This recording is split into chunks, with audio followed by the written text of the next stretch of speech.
خاتون نے پوچھا ہے کہ خواتین کے کنگھا کرتے ہوئے جو بال جھڑتے ہیں اس کا صحیح طریقہ کار کیا ہے؟ کیا اسے ڈسٹ بن میں پھینک سکتے ہیں؟ بعض خواتین اسے شاپر میں جمع کرتی ہیں پھر دریا میں پھینکا جاتا ہے، اس بارے میں صحیح طریقہ بتا دیں۔ مسز فرخ، کراچی۔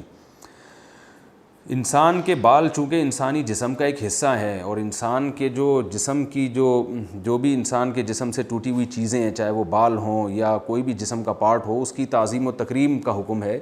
تو اس کو ایسی جگہ پہ پھینکنا، بالکل ہی گندی جگہ پہ، یہ ایک تعظیم اور ادب کے خلاف ہے۔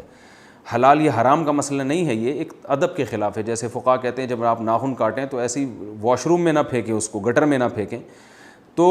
خواتین کے بال جو ہیں ان کو چاہیے کہ وہ بہتر یہ ہے کہ کچرے میں نہ پھینکیں، اگر اس کو مٹی میں دفن کر دیں، گھر میں گملے ہوتے ہیں اس گملے میں تھوڑا سا کھود کے اس میں ڈال دیں تو یہ زیادہ بہتر ہے، اور حیا کے بھی زیادہ قریب ہے، اس لیے کہ جو بال ہیں نا وہ عورت کے بال جب وہ جسم پہ لگے ہوں تو ان کا چھپانا فرض ہے، تو جب ٹوٹ جاتے ہیں تو بھی ایک حیا کے جو قریب زیادہ بات ہے وہ یہی ہے کہ عورت اس بال کو چھپائے تاکہ مردوں کی اس پہ نظر نہ پڑے۔ لیکن یہ حلال و حرام کا مسئلہ نہیں ہے، اس کا تعلق ادب سے ہے، لہذا اس کو اپنے اوپر مسلط نہیں کرنا چاہیے۔ بعض اوقات سفر میں کوئی پھینکنے کی جگہ نہیں مل رہی